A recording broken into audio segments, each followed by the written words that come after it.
Jeshi la Polisi Kanda Maalum ya Dar es Salaam tarehe 8 mwezi huu Machi mwaka 2025 lilimkamata na baadaye alipojaribu kutoroka chini ya ulinzi na maofisa wa polisi kuchukua tahadhari zote za kumfanya asitoroke kwa kupiga risasi hewani, lakini mtuhumiwa huyu akakaidi. Alijeruhiwa kwa risasi kwenye paja na kwenye nyonga na baadaye kupelekwa kwenye hospitali kwa matibabu, huku hali yake ikiwa ni mbaya. Mtuhumiwa huyu aliyekamatwa kwa tuhuma za kumteka mtoto alifahamika kwa jina la Stanley Dismas Ulaya.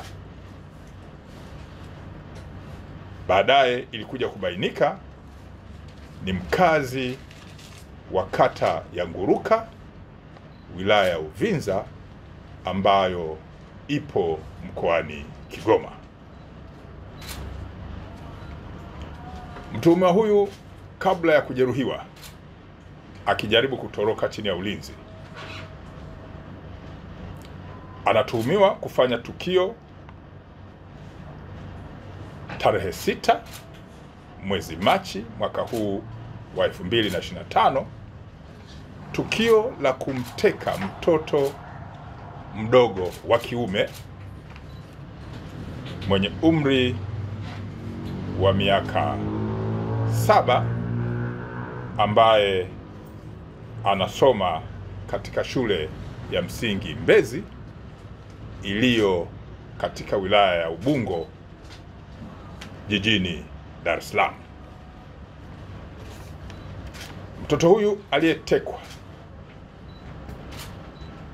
alishushwa kutoka kwenye daladala na baba yake kwenye kituo ambacho kiko karibu na shule ya msingi anayosoma,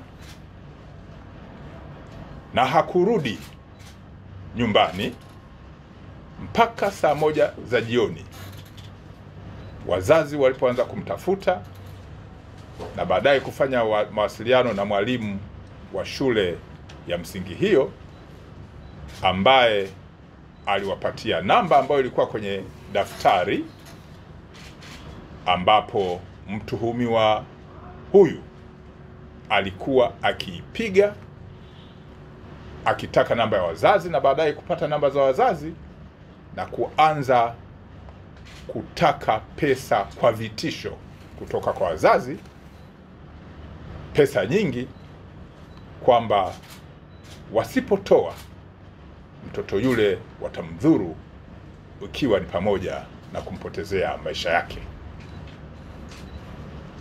Jeshi la polisi kwa kutumia wataalamu wake na kuhusisha kamisheni ya kisayansi na intelijensia walifanikiwa kufuatilia, na tarehe 8 mwezi huu wa Machi mwaka 2025 mtuhumiwa huyu alikamatwa maeneo ya Bagamoyo akiwa na yule mtoto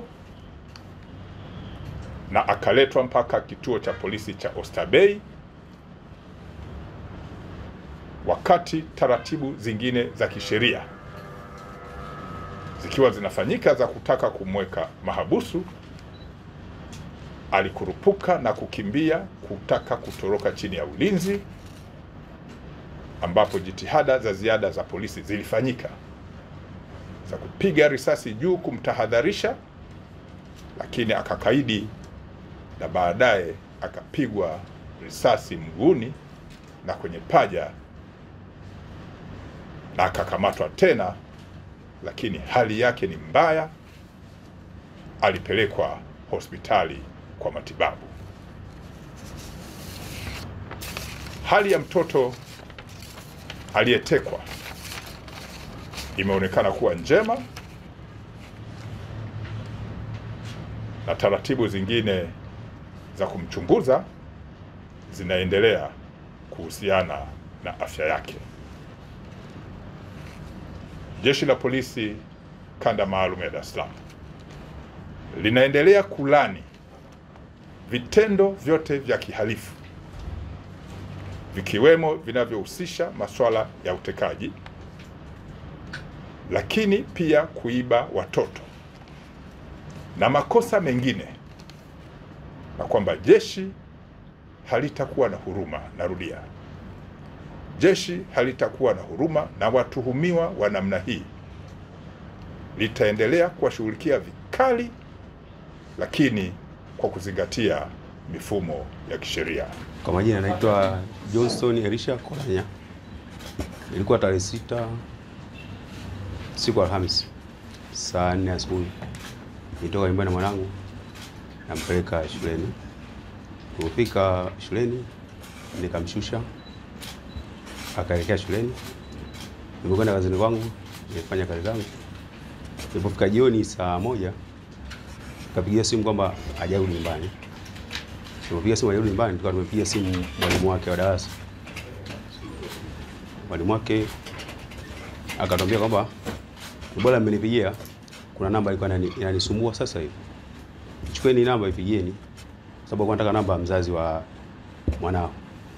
Nikapigia ile namba, tumepigia ile namba, ikasema mtoto wako tupo naye, tumemteka sisi, tunahitaji upatie kiasi cha pesa. Kiasi cha pesa kilikuwa kingi sana ambacho mimi sikuwa na uwezo nacho. Kiasi cha pesa walichotaka walianzia milioni 50.